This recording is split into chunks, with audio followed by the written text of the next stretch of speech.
خوست کې کروندګر او بزګران وایي سږکال یې د غنمو فصلونه ښه وو، خو حاصل ته د رسېدو پر مهال د طبیعي آفت له امله تر ډېره بریده زیانمن شوي. دوی زیاتوي بې وخته او زیاتو ورښتونو د غنمو وږې خالي او دانه یې هم کمزوري کړې وه چې همدا یې د حاصلاتو د کموالي لاملونه دي. غنم خدا شوی و چې مطلب غنم ښایي بره وه خو د برنو خراب کړه ډېره مطلب دونه چې چندان ونه کړه دا و چې د قیمتو داسې جنګړه خلته د حکومت هم دغه پوښتنه ده چې مطلب میکته د هغه رقم سم تخمونه ورکړي د خلکو ته د کارګرو ته بزګرانو ته چې مطلب سرې ورکړي لږ کومک دغسې وکړي. مونږ د دولت څخه دا هیله کوو ساګو ګلیو شګره مثال زیات وشي فصلونه یې ټوله نه خراب کړل. مونږ د دولت څخه دا هیله کوو مونږ ته صحیح تخمونه ورکړي، د زراعت څخه دغه کوو صحیح تخمونه سره غنم ورکړو. مونږ فصلونه مثال مخته نور کلو خلته نه دی سا غنم الحمدلله دې په ځخه خو په بدر فرا خوان دی ولا کوه خو مونږ غواړو چې مونږ ته کومک خپل مونږ ته مرسته وکړي مطلب کومک سره وکړي.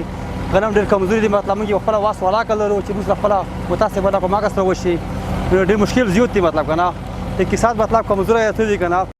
کروندګر وایي له یوې خوا سم او اصلاح شوي تخمونه نه وو کرلي او له بل پلوه د لونو پر وخت هم پرې بارانونه کېدل چې د غنمو دانې بیرته په ځمکو کې ننویستې.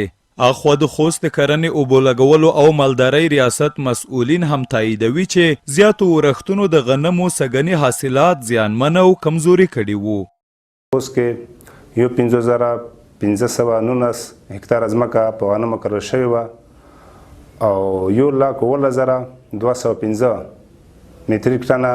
حاصلات لوسته راغلي دي.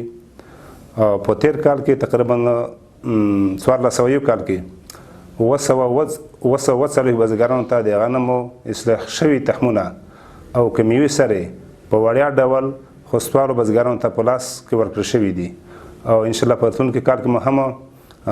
د خدای ته د امید دی چې موږ به اصلاحي تخمونه او کمیوي سرې د خپلو خوستوالو بزګرانو ته په لاس ورکړو. د یادونې د په خوست کې د خلکو ورځنی ژوند تر ډیره په کرنه او مالدارۍ ولاړ دی چې وړاندې څاروي د پوستکي ناروغۍ له امله تلف شوي او اوسمهال یې کرنیز فصلونه د زیاتو اورښتونو او ګلۍ په پایله کې له منځه لاړل.